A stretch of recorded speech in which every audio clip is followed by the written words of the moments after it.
পঞ্চায়েত ভোটে প্রার্থীদের প্রচার করতে দেওয়া হচ্ছে না, ভয় দেখানো হচ্ছে। এই অভিযোগে 11 জুন কলকাতা হাইকোর্টে মামলা করে কংগ্রেস। একই অভিযোগ জানিয়ে সেই মামলায় যুক্ত হন ভাঙড় এলাকার 2 সিপিএম প্রার্থী মানুজা বিবি ও মানুয়ারা বিবিও। শুক্রবার এই মামলার শুনানির সময় বিচারপতি সঞ্জীব বন্দ্যোপাধ্যায় কমিশনের আইনজীবীর কাছে জানতে চান, অবাধ প্রচার এবং প্রার্থীদের নিরাপত্তা এই বিষয়গুলিও কি কমিশনের এখতিয়ারের মধ্যে পড়ে? উত্তরে কমিশনের আইনজীবী লক্ষ্মীচাঁদ বিহানি বলেন, সংবিধানের 243-এর কে ধারা অনুযায়ী ভোটের নির্ঘণ্ট প্রকাশ থেকে ফল ঘোষণা পর্যন্ত পুরো বিষয়টি দেখার দায়িত্ব কমিশনের। অবাধ, নিরপেক্ষ ও শান্তিপূর্ণ ভোট পরিচালনা করতে হলে প্রচার পর্ব অবাধ হওয়া জরুরি। কিন্তু প্রচার পর্বের নিরাপত্তার জন্য রাজ্যের কাছে 321 কোম্পানি নিরাপত্তারক্ষী চাওয়া হলেও মাত্র 39 কোম্পানি মিলেছে।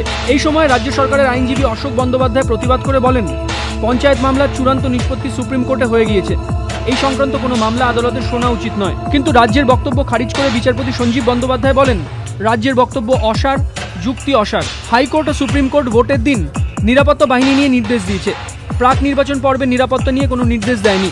তাই সরকারি আইনজীবীর আপত্তি ধোপে টিকছে না। এরপরই কমিশনের রিপোর্ট উল্লেখ করে বিচারপতি নির্দেশ জারি করেন। নির্দেশে বলা হয়, কমিশনের মতামত অনুযায়ী রাজ্য জুড়ে প্রার্থীদের অবাধে প্রচার করার পরিবেশ নেই। একটি নির্দিষ্ট রাজনৈতিক দলের বাইক বাহিনী বিরোধী প্রার্থীদের ভয় দেখাচ্ছে, প্রচারে বাধা দিচ্ছে। বিভিন্ন এলাকা থেকে কমিশনের কাছে এই অভিযোগ আসছে।